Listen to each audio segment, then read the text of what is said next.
नमस्कार, बहुत स्वागत है आपका आश्रम यूट्यूब चैनल पर। आज के अंक में हम बात करेंगे हथेली के कुछ महत्वपूर्ण चिन्ह के संबंध में। कुछ ऐसे चिन्ह जो सभी जातक के हथेली में नहीं पाए जाते, उन चिन्हों के विषय में। आइए आज का अंक हम शुरुआत करते हैं। ये हथेली एक सब्सक्राइबर की है। इनकी हथेली में जब हम सूर्य पर्वत को देखते तो यहाँ कुछ विशिष्ट प्रकार का चिन्ह हमें दृष्टिगोचर होता है। गौर से देखें, यहाँ सूर्य पर कई एक रेखाएं आपको दिखेगी। जैसे देख लें, ये देख लीजिए, एक, ये दो, तीन, चार, ये पाँच, छः रेखाएं यहाँ पर सूर्य पे बिल्कुल स्पष्ट और क्लियर दृष्टिगोचर हो रही है। मैं थोड़ा सा इसे जूम करूँ। सूर्य को क्या है, सामुद्रिक शास्त्र में सूर्य को सफलता का कारक माना गया है। यदि किसी व्यक्ति को जीवन में अत्यधिक सफल होना है तो सूर्य पर्वत और सूर्य रेखा का सुदृढ़ अवस्था में होना अति आवश्यक होता है। बहुत से लोगों को आपने देखा होगा कि धन संपत्ति से तो परिपूर्ण है, लेकिन उनका नाम नहीं है। नाम कौन देता है, ब्रांड कौन बनाता है जातक को, वो बनाता है सूर्य। सूर्य का मुख्य कारण होता है कि आपके अंदर के प्रतिभा को वो चारों तरफ फैला देता है।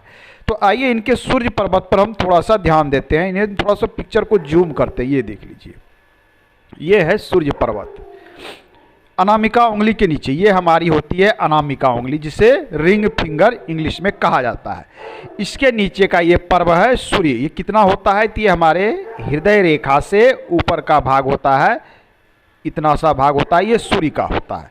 सूर्य पर्वत शुभ अवस्था में, इस हथेली में देखें तो सूर्य पर्वत सामान्य अवस्था में है। शुभ अवस्था का कहने का अर्थ होता है कि ये पर्वत उभार लिया हुआ हो, थोड़ा सा गद्देदार हो तो माना जाएगा सूर्य आपका अच्छे अवस्था में है। यदि समतल है तो सूर्य सामान्य अवस्था में है। यदि यहाँ पर गड्ढा है तो आपका सूर्य कमजोर अवस्था में है। तो सूर्य यहाँ पर सामान्य अवस्था में हमें दिख रहा है।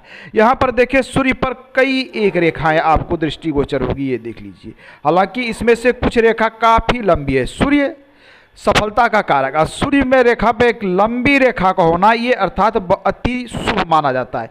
एक रेखा थोड़ी सी पतली और कमजोर अवस्था में, लेकिन एक लंबी रेखा यहाँ स्पष्ट दिख रही है। साथ में इसकी कई सहायक रेखा। तो एक तो जान लें, जब सूर्य पर्वत पर कई एक रेखा हो तो इसका अर्थ होता है कि जातक के योजना एवं विचार कई एक क्षेत्र के होते हैं।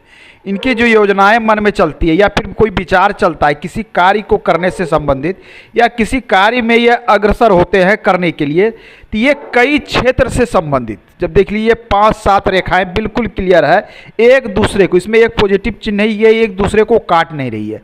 अर्थात इनके विचार जो हैं या इनकी योजना जो है ये कई एक क्षेत्र में कार्य कर रही है। तो ये एक तरह से तो ये शुभ है, लेकिन कई क्षेत्र में इनकी बुद्धि का बंटना या इनकी ऊर्जाओं का बट जाना एक साथ कई क्षेत्र में, तो ऐसे जातक के साथ होता क्या है कि ये किसी एक क्षेत्र में भी सफलता प्राप्त नहीं कर पाते हैं, या प्राप्त भी करते हैं तो बहुत समस्याओं का सामना करना पड़ता है। क्योंकि इनकी ऊर्जाएं कई क्षेत्र में बढ़ जाती, इनकी योजनाएं बटी हुई है, एक साथ ये कई क्षेत्र में काम कर रहे होते हैं। इनके मन में, इनके दिमाग में या फिर वर्किंग क्षेत्र में कई क्षेत्र चलता है। हो सकता है कि ये कोई कार्य करते हुए इन्हें एक्टिंग भी पसंद हो, इन्हें गाना भी पसंद हो, इन्हें लेखन भी पसंद हो, इन्हें एडमिनिस्ट्रेशन भी पसंद हो, इन्हें बिजनेस भी पसंद हो। ये सारी चीज़ें इनके अंदर में है। लेकिन जब एक ही जातक को कई एक क्षेत्र में काम करते हैं तो इनकी जो एक जगह पे कंसंट्रेशन नहीं हो पाता है, जिनके कारण इन्हें विशेष सफलता जीवन में देखने को नहीं मिलती है। यदि ऐसे जातक को विशेष सफलता चाहिए तो किसी एक या दो क्षेत्र में आपको फोकस करना होगा। हालांकि इसमें एक रेखा या दो रेखा काफ़ी लंबी भी दिख रही है, थोड़ी कमज़ोर है लेकिन ये लंबी है। लंबी रेखा है, थोड़ी कमज़ोर है। ये कालांतर में हो सकता है कि धीरे धीरे ये रेखा सिंगल रेखा मजबूत हो जाए। और ये रेखा निकल कहाँ से रही है, इनकी मस्तिष्क रेखा से। तो मस्तिष्क रेखा से निकलने वाली सूर्य रेखा अति महत्वपूर्ण होता है। ये सूर्य रेखा जातक को अत्यधिक सफलता देती है। ऐसे जातक मानसिक रूप से काफ़ी सबल और मजबूत होते हैं और अपने मानसिक से शक्तियों से ही नई नई योजना बनाते हैं और जीवन में आगे बढ़ते हैं और सफलता को प्राप्त करते हैं। अब आइए हथेली में अन्य चीज़ों के हम थोड़ा सा इस पर गौर करते हैं। तो दूसरी इनकी हथेली में जो महत्वपूर्ण चीज़ें दिख रही है, ये देख लीजिए, एक रेखा यहाँ से निकली है बिल्कुल बुध की ओर। हालांकि ये बुध पर पहुँची नहीं है। इस रेखा को शास्त्र में एक तो व्यवसाय की रुचि की रेखा लोग कहते हैं, हालांकि शास्त्र में इसे स्वास्थ्य की रेखा भी कहा गया है, लेकिन ये रेखा मूल रूप से ऐसे जातक जो है व्यवसाय में रुचि रखने वाले, वाणिज्य में रुचि रखने वाले, वाणिज्य से संबंधित वर्क, जो भी वर्क हो, मैनेजमेंट हो, वाणिज्य हो, ये अच्छे जो है प्रबंधक हो सकते हैं, अच्छे मैनेजमेंट करता हो सकते हैं, इनको वाणिज्य का ज्ञान अच्छा हो सकता है, अकाउंट से संबंधित कार्य अच्छे हो सकते हैं। इन सब चीज़ों को ये दिखलाता है। साथ में इनको व्यवसाय में रुचि अच्छी हो सकती है और व्यवसाय में इनको सफलता भी प्राप्त होगी, ये भी दिख रही है। चूँकि रेखा काफ़ी लंबी है और स्पष्ट है, हालांकि ये पूर्णतः बुध पर नहीं पहुंची है, लेकिन कालांतर में ये बुध पर चली जाएगी। तो यहाँ पर ये अभिरुचि बिल्कुल क्लियर दिख रही है। तो एक पॉजिटिव पॉइंट, दो पॉजिटिव पॉइंट यहाँ स्पष्ट दिख रही है। तीसरी चिन्ह की बात करें तो इनकी हृदय रेखा को देखते हैं। यहाँ आके गुरु पर्वत की ओर जा रही है, दूसरी यहाँ बीच में जा रही है।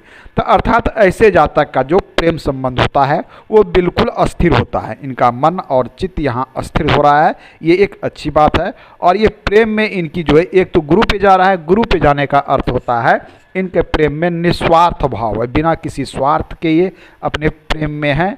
इनके अंदर में किसी प्रकार के छल कपट मन में नहीं होता। ये हृदय के ऐसे जातक अच्छे होते हैं। यह तीसरी होगी। चौथी बात कर लें इनकी लाइफ लाइन की, तो लाइफ लाइन हम देख रहे हैं कि मस्तिष्क रेखा से काफ़ी दूर तक सटी हुई है, इतनी दूर तक ये आपस में सट के चलिए, ये देखिए बिल्कुल चिपकी हुई है। तो मस्तिष्क रेखा यदि लाइफ लाइन को काफ़ी दूर तक एक साथ चले, यहाँ से यहाँ तक, तो ऐसे जातक किसी भी कार्य को काफ़ी गंभीरता से सोच विचार करने के बाद ही करते हैं। ऐसे जातक हड़बड़ाहट में निर्णय नहीं लेते हैं, ये निर्णय काफ़ी सोच विचार के लेते हैं। और तो और ऐसे जातक जो होते हैं काफ़ी परंपरा को मानने वाले, पैतृक जो परंपरा आ रही है गांव में, समाज में, उस बंधन को तोड़ना नहीं चाहते, जो चल रहा है उस नियम कानून को भी मानते हैं। समझदार, बहुत अधिक समझदार भी होते हैं। लेकिन कुछ निगेटिव पॉइंट्स भी इसके कारण उत्पन्न होते हैं कि ऐसे जातक इतनी योजना, मतलब किसी भी कार्य को करने से पहले इतने सोच विचार करते हैं कि कभी कभी कार्य को ये छोड़ भी देते हैं, उसे अंजाम तक नहीं पहुँचाते हैं।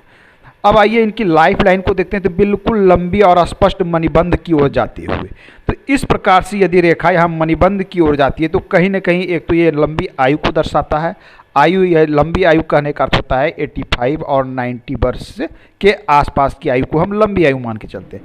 और तो और इनकी जो ये रेखा है ये इस प्रकार से कर्व नहीं होकर ये इस प्रकार से मणिबंध में जा रही है। तो एक चीज़ दिखला रही थी, ऐसे जातक जो उन्नति करेंगे, प्रगति करेंगे, ये अपने मूल स्थान से दूर यदि रहते हैं, जन्म स्थान, मूल स्थान, पैतृक स्थान से दूर, तो ऐसे जातक विशेष उन्नति प्रगति करते हुए देखे जाते हैं। इनके हथेली में बहुत सारे पॉजिटिव्स एवं निगेटिव चिन्ह है, जिसकी चर्चा हम अगले अंक में करेंगे। आज के अंक में इतना ही। धन्यवाद।